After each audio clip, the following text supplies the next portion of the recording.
Hey everybody, welcome back. Thanks for tuning in. Today what I'm going to talk about is buying the cheapest house here in the Boise, Treasure Valley area and what most buyers are missing when they're out shopping for a home. You know, I understand everybody wants a deal. Interest rates are high right now, and so are prices. So what I'm searching for the cheapest house they can find. They'll see a home listed for $1,000 and they'll think they found the bargain of the year, right? But what if I told you it could actually cost you $30, $40, $50,000 more than the one down the street that was listed at a slightly higher price? So today I'm going to show you the hidden costs that many Boise area buyers completely miss when they're out shopping for homes. And if you're relocating here or buying your first home, I hope that this video can help save you from making very costly mistakes. My name's Udry. I'm a real estate agent here in the Treasure Valley. If you have any questions, I'd love to help you. So let's get started. So the cheapest house on the block is most often the most expensive. And what I mean by the biggest mistakes I see buyers focusing on is the purchase price only. Let's say house A is listed for $425,000 and house B is listed for $395,000. Most buyers immediately gravitate towards house B because it appears that they're saving $30,000. And I understand. It's tough out there. What they don't see are the hidden costs. Maybe the roof is near the end of its life. Maybe the air conditioning system are 20 years old and they've had maintenance. Maybe the water heater is original, big three as I call them. And the previous owner may have put off maintenance on all those for years. Okay, suddenly that $30,000 savings disappears with just maybe one or two of those. So I've seen buyers spend more time fixing cheap houses than they would if they simply spent the extra money to buy a better maintained home from the start. The listing price is only part of the story. The true cost of ownership is what matters. Okay, so now we're going to dive a little deeper into the big three, as I call them. First of all is the roof. Okay, let's talk about one of the biggest homeowners face. It's the roof. Most buyers don't spend a lot of time looking at it because honestly, they're focused on the kitchens, the bathrooms, the flooring, and the paint colors. And not to say that these are not important because it's got to feel right for you. House placement can be one of the most expensive projects you can face as a homeowner. And a tidbit is that in Idaho, you can actually cover up, you can have a couple layers of roofing there. So you always want to pay attention. Is there a couple layers of roof? Because that can be a huge cost to remove that. Things to look at on the surface are uneven wear. Is there curling in the shingles? Is there patchworks done? Just ask questions. Ask about the age of the roof. Looks fantastic from the street. That's great. However, if the roof needs replacement, you're going to be facing a major expense. Not something most buyers are thinking. Okay, the second HVAC system. Now, the heating and cooling. Okay, most people don't think about it because when you walk in, it's comfortable, okay? And they assume on it. But age matters as well as maintenance.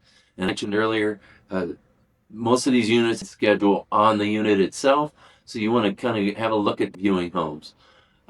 Usually you can get 25 to 30 years out of a good system. But if it's old, that doesn't mean it's bad, especially if it's been maintained. But buyers should be realistic, though, and plan accordingly if it's nearing the end of that timeline. The last thing you want to do is move into your dream and have the furnace fail during an Idaho winter or an Idaho summer, right? So a lot of people don't budget for it, or budgeting for their down payment, thinking about those few expenses. So something to keep in the back of your mind. Budget for those big replacement systems. The last I want to talk to you, the big three, is we're talking about plumbing. And the bigger part of that is the water heaters, right? Water heaters don't last forever, and neither do plumbing system.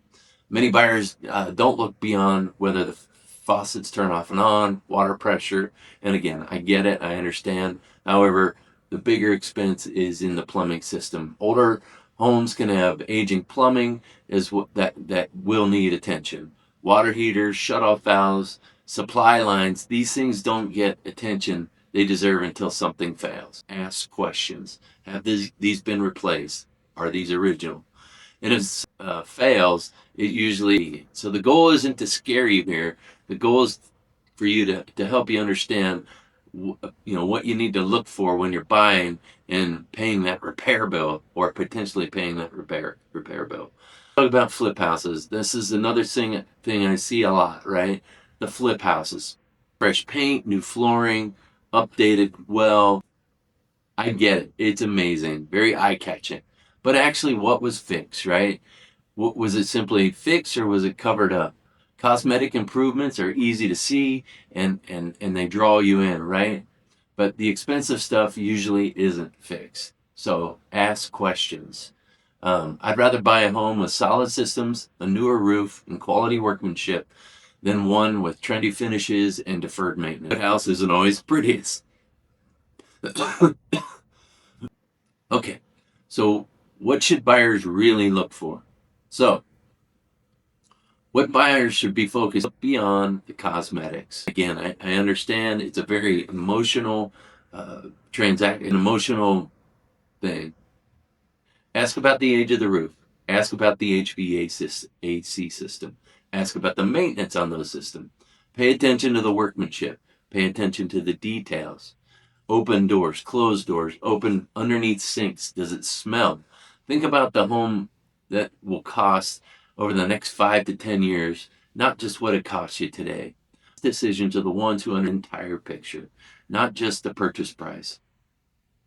Okay, so in closing, before we wrap, I want to tell you a little bit why I'm so passionate about helping people and buyers, first-time home buyers especially, make mistakes. Before I ever got into real estate, I spent 25 years as an electrician. 15 of that is a master electrician here in Idaho. And I've worked on everything from industrial to residential tract homes to custom homes. On it. And I've seen all kinds of things and all kinds of craftsmen in different stages. So as well, I have worked for the banks in these multifamily projects and I go in as an inspector to make sure these projects are done right and done on time before the bank releases. A lot of experience with construction and things to look for, and lots of tips and tricks. So if you're considering making a home, if you're considering buying a home here in the Treasure Valley, sit down and chat with you. My information's in the bio as well. I always include a home buyer guide, which just takes you through the entire process. Is more there's half of it that's on the lending part, but there's also another half that's on the buying part as a real estate. Beyond that, and I try and help people look at the workmanship and what that what that house really looks like, and the reality of what that house is. And this is one of the reasons I got into real estate, so I can help people make better informed decisions and avoid costly surprises before they turn that dream home into a financial headache. This is what most people make in their life, and you want to make sure 200% that you are making a good choice, because I've seen it go both ways. And just one quick story, I had somebody, this probably, I don't know if it's good or bad, but this is my fiduciary responsibility as a real estate agent. I steered somebody away from this week. I steered them away from a three because I could see the problems in this house, and I think he will be a solid client. The rest of my client could see that I had his best interest at heart rather than a commission check. So talk more about that. If you want the full story, reach out and I'm happy to share. Thanks for tuning in.